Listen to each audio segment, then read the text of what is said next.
안녕하십니까. 강남 테마피부과 피부과 전문의 조성인 원장입니다. 눈밑지방 수술을 할 때 저희가 내측과 가운데 그리고 외측 지방을 같이 수술을 하는데요. 지금은 외측 지방의 중요성에 대해서 말씀드리려고 합니다. 물론 수술할 때는 세 지방을 모두 확인하고 적절히 수술을 진행하는데요. 가장 나중에 보면 아쉬운 점이나 또 놓치기 쉬운 부분이 외측 지방입니다. 이 외측 지방이 어떤 의미를 갖고 있는지 실례를 들어서 잠깐 설명을 드리겠습니다. 제가 사진에서 이제 52세 된 남성분의 실제 눈 사진을 띄워놨습니다. 오른쪽에 보시면 이제 실제 사진이죠. 저희가 눈에 볼 때에는 가운데 있는 지방, 이 지방을 이제 주로 해결하려고 오시죠. 그리고 이분은 코 쪽에 내측 지방도 약간 커져 있고, 얼핏 보면 문제가 없는 것 같지만 외측 지방도 약간 커져 있습니다. 지금 말씀드리려는 것은 이 외측 지방, 제가 이 기호를 표시해 놓은 외측 지방이 수술할 때 어떤 의미가 있고, 그것이 잘 치료가 안 됐을 때 어떤 좋지 않은 점이 남을지 그거에 대해서 이제 설명드리는 내용입니다. 이 그림에도 이제 모식도에도 보시지만 이 눈밑 지방은 하나가 아니고 주머니가 세 개가 이와 같이 조합이 되어 있습니다. 세 개의 지방이 하나처럼 이렇게 인접해서 우리가 밖에서 볼 때는 하나의 지방처럼 보이는 것이지만 안에 들어가 보면은 세 개가 이제 구별되어 있습니다. 이 바깥 지방은 주로 이제 안쪽과 코 쪽이죠. 코 쪽과 중앙 쪽이 커져 있는 경우는 바깥 지방이 이제 약한 분들은 있는 듯 없는 듯하게 보이는 경우가 많습니다. 그래서 수술을 주로 잘 보이는 부위 가운데와 내측을 이제 잘 해놓으면 바깥쪽 지방이 나중에 치료가 잘 안 되었을 때에는 유난히 두드러져 보이는 경우가 있습니다. 두 가지 이유가 있는데요. 하나는 서로 이제 엇비슷하게 균형을 이루다가 이제 한쪽을 줄이니까 이쪽에 이제 상대적인 힘이 강해져서 이동하는 경우가 있고, 또 하나는 조직이 수술 중에는 이제 붓기 때문에 사전에 파악이 잘 안 되면 바깥 지방이 커져 있나 안 커져 있나를 놓치고 그대로 이제 진행하는 경우가 있습니다. 이 두 가지 이유 때문에 외측 지방을 이제 놓치는 경우가 있죠. 그리고 이 외측 지방은 특히 지방이 큰 분들은, 그리고 바깥에 안검, 눈꺼풀의 두께가 두꺼운 분은 굉장히 누르는 힘이 강합니다. 그래서 지방이 큼에도 불구하고 바깥 근육이 누르기 때문에 지방 주머니가 안쪽으로 밀려 들어가 있는 거죠. 광대 쪽으로 밀려 들어가 있어서 마치 바깥 지방이 약해 보이는 경우가 있습니다. 그래서 이러한 분들은 의도적으로 그 부위를 이제 확인하지 않는 한은 별로 없는 상태 또는 작은 상태로 이제 오인할 수가 있습니다. 그래서 결막을 이렇게 절개하고 저희가 수술 시야에서 들여다보았을 때 바깥 지방이 잘 드러나지 않는 경우가 많기 때문에 이것을 꼭 확인하는 것이 아주 중요하겠습니다.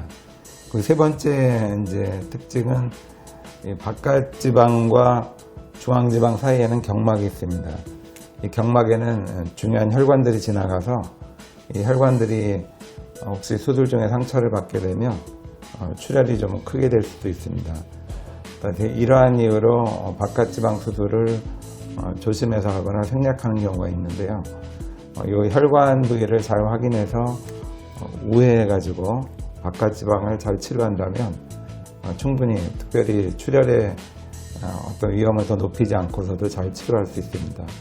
이러한 세 가지 이유로 바깥 지방이 소홀히 되거나 또는 치료가 잘 안 되는 경우가 간혹 있습니다. 65세 이제 저희 남성분의 실례인데요. 이분 보시면은 가운데와 코 쪽 그리고 바깥 지방이 다 커져 있죠. 당연히 이제 이러한 분들은 바깥 지방에 대한 수술을 놓치지 않습니다. 근데 이분을 보시면은 이제 주로 가운데가 아주 커져 있죠.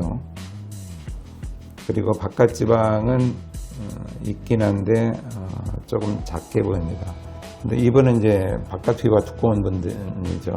수술을 진행할 때는 심한 부위를 먼저 줄이고, 그리고 이제 공간의 여유가 생기는 거죠. 바깥 지방을 그때 확인해 보면은 의외로 바깥 지방이 잘 안쪽으로 밀려 들어오는 경우가 많습니다. 이러할 때 바깥 지방도 이제 충분히 잘 치료가 된다면 수술 뒤에 바깥 지방의 어떤 층이 남지 않고 아주 고르게 매끈하게 되는 경우가 대부분입니다. 이분은 이제 53세 여성분인데요. 눈을 전체적으로 수술 전의 상태를 보시면은 눈밑이 두툼하시죠. 하나처럼 보이지만 잘 보면은 경계가 희미하게 보입니다. 세지방모도 이제 커져 있는 상태고요. 적절히 세지방모도 고르게 줄이면 이제 수술 후 3개월째 보면 전체적으로 눈밑이 아주 고르게 잘 펴져 있는 것을 볼 수 있겠습니다. 50대 여성분인데요. 이분은 이제 눈 안쪽과 가운데 바깥쪽이 고르게 커져 있습니다. 그래서 하나의 지방처럼 전체적으로 커져서 이제 불룩하게 보이는데요. 똑같은 방식으로 수술을 이제 잘 진행해서 세지방모도 고르게 이제 적절하게 줄여놓으면 이와 같이 애교살이 잘 드러나 보이고 눈밑이 잘 가라앉아서 굉장히 눈매가 또렷해지는 것을 볼 수 있습니다. 이와 같이 눈밑 지방 수술할 때 누구나 이제 가운데 지방이 커져서 오시죠. 그건 누구나 수술 받고자 하는 의도이고요. 그리고 이제 안쪽 지방이 커져 있는 경우가 상당히 많고 간혹 바깥 지방이 이제 커져 있는 분들이 있습니다. 중년 이후에는 되게 바깥 지방이 천천히 이제 증가되는 것으로 이제 논문에서 나와 있고요. 실제 보면은 바깥 지방은 40, 50대 이후에는 누구나 있다고 보셔도 되겠습니다.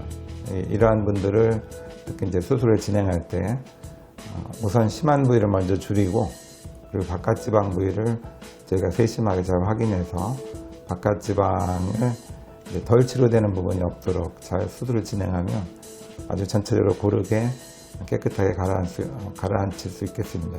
이는 수술 전에 이제 관찰이 아주 중요한데요. 수술 중에는 수술 부위가 부어 있기 때문에 확인이 쉽지가 않습니다. 수술 전에 저희가 관찰을 잘해서 또 임상 사진을 통해서 바깥 지방 상태를 이제 잘 파악을 하고, 또 출혈이 문제가 될 수 있기 때문에 출혈 부위를 잘 피해서 잘 우회해서 수술을 진행합니다.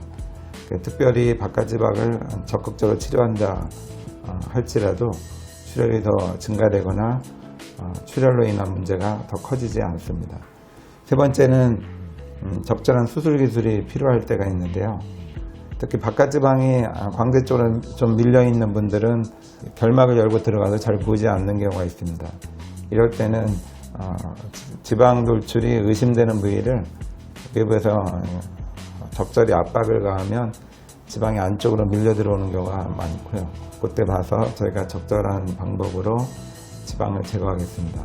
이상 세 가지를 잘 세심하게 관찰하고 조심해서 수술을 진행한다면 안쪽과 바깥쪽 고르게 수술을 잘 할 수 있고, 특히 이제 바깥쪽 지방이 남아서 그쪽을 다시 하는 경우를 많이 줄일 수 있겠습니다.